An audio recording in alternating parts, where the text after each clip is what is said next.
Hey everybody, how's it going? So a lot of you guys have asked for more tutorials and I'm more than happy to deliver that. So I've got a brand new series we're calling Drum Fundamentals because so many people seem to be lost when it comes to recording real drums.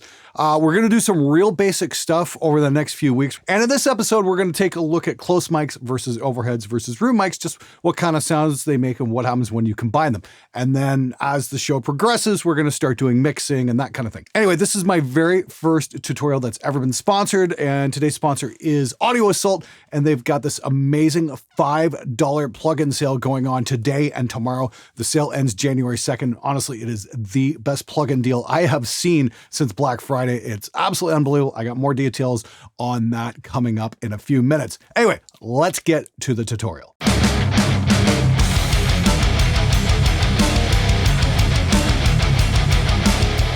What's up, fine audio gentlemen? How's it going? Anyway, just sitting here at Harmony Studios in Los Angeles with my very good friend, Dave Velez, who's also a giant fan of the show. How's it going, Dave? Hi, kids. And Dave's been following the show for years. He's learned an awful lot about recording drums from the show. And I thought it'd be super cool to have him in the studio today. We're trying out a couple different things. We're going to just talk about some fundamental stuff. He's going to record a couple of beats and will probably be appearing on the show in a couple of episodes and a couple of upcoming demos. But the big thing here is we're going to be trying out this new snare mic, and this is the Telefunken M80, which is here. You want to get a shot of that, Dave? Get a little close on that guy? Okay. There we go. So what's the story there, Dave? What's that all about? So the M80 is a hypercordioid microphone, and the great thing is that it rejects the sides really well. So the reason, instead of having it directly under the hi-hat like you normally would here to reject the back, you put it on the side, and it does a great job of rejecting these hi-hats and these toms over here. So it gives you a little more like positioning options, shall we say. Okay, that's cool. Yeah, and we all know how much drummers love to be a pain in the ass when it comes to positioning their mics. I gotta say though, it kind of reminds me just a little bit of what the fuck was that thing called? It was the there was a 57 with the Granelli 5790, which I was a huge fan of as well, because it's just a tiny little mic. And you can get it right in there, no problem. As you can see, we've got an Earthworks kick mic used on the snare right now. We did that a few weeks ago, and we got some great results. And that was based on a suggestion Nolly had made. And, you know, he makes some damn fine recording suggestions. So just want to show you guys what that's going to sound like, the two mics versus each other. Plus, we're going to show you guys, the basic zones for those of you who haven't maybe watched how to record heavy drums yet, who are very curious about learning how to record drums. We're going to show you guys the difference between the close mics, which are the ones, just on the drums here, and the overheads, which are these two guys here. These are Earthworks SR25s here and here. And then we've got room mics way the heck over here. And there's our Earthworks mic right there. And we got the other one way the hell over here. Way back in the mic locker here. There it is. And these are Earthworks Omnis. They're just ever so smooth. We're going to do this thing 4 different ways. So I'm going to show you guys what the close mics versus the overheads versus the rooms versus combination all sound like. So, okay, take it away, Dave.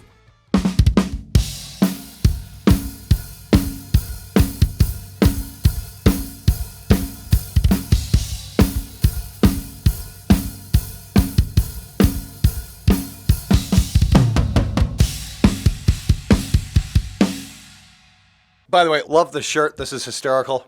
Well done, Dave. Anyway, okay, so that's close mics. Let's hear the same beat with the overheads. Let her rip, Dave.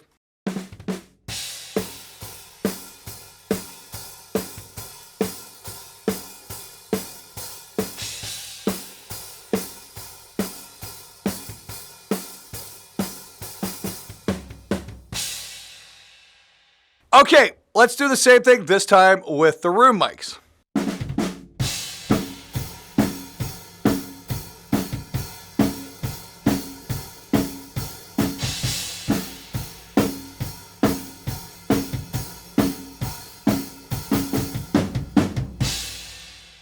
Now, let's combine them all. Let's show you what we got if we put all those mics together.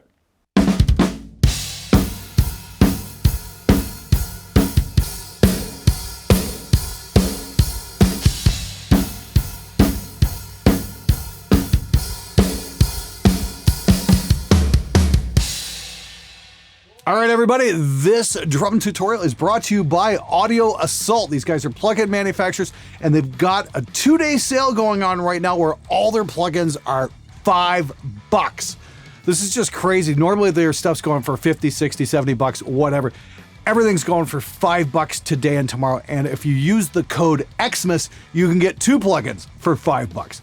Now, I've spent the last few hours just kind of messing around with a few of these, and I really dig the aural reverb for drums. There's also the RM2 analog channel, which kind of recreates this Panasonic Ramsa console sound. Just tried it on a full mix. Really cool stuff as well. A couple of friends recommended the XCTR, which is a multi-band saturator. Tried it out on bass guitar. It was super cool for thickening up the bottom end a little bit, and it was great for adding snap to a kick drum as well.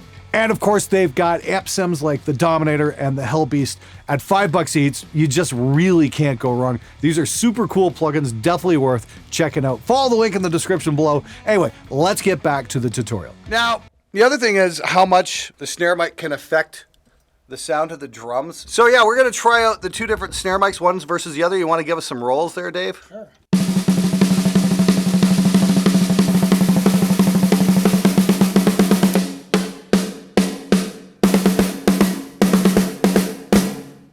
Okay, cool. What we're gonna do next is we're gonna play a beat and we're gonna swap out the different snare mics and bring in the overheads and bring in the rooms to just hear you how much of a difference just changing one mic makes in the context of a whole mix of drums. Check it out.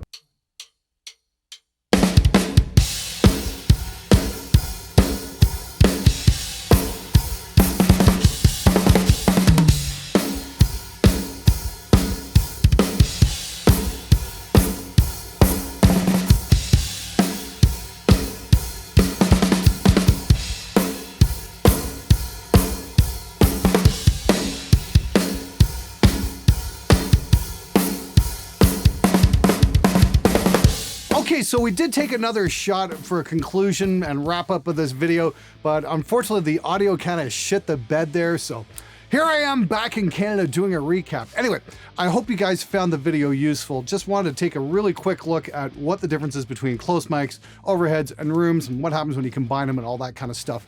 And we also got to shoot out a couple of snare mics. Like I said, I'm really digging that Earthworks kick mic used on a snare. That was Nolly's recommendation. It's a very cool mic. But I think the Telefunken M80 has way better off-axis rejection. There's not anywhere nearly as much hi-hat in that mic as the Earthworks, or even a 57 for that matter. Tends to pick up quite a bit of hat bleed. I think I'm gonna break down and get one of these Telefunken mics. I think it's really fucking cool. I'll have a link in the description so you guys can follow that if you want to get your hands on one of them as well. Now, if you guys want to take a closer look at what's going on here, I've got the tracks available for download. You can check it out, check out the different snare mics and all that kind of stuff, solo the mics up. You can play with it however the hell you want and come to your own conclusions. Now, just to wrap this up, this is a new series called Drum Fundamentals. We've already got 2 episodes shot, and if you guys want to see more, please leave a comment below and let me know. And if you've got some suggestions for future episodes, again, please let me know. I love hearing from you guys, and I love getting show ideas from you guys and giving you the kind of shows you guys want to see. As always, make sure you hit the subscribe button, punch the bell, do the YouTube hokey pokey, and hopefully you guys will get notified when I got a new video coming out. Or better yet, sign up for my newsletter and you guys will definitely get a notification when these videos come out. Especially the Drum Fundamentals ones, because you guys really deserve to know when they come out. Anyway, thanks so much for watching. Leave a comment below and I will see you guys next time.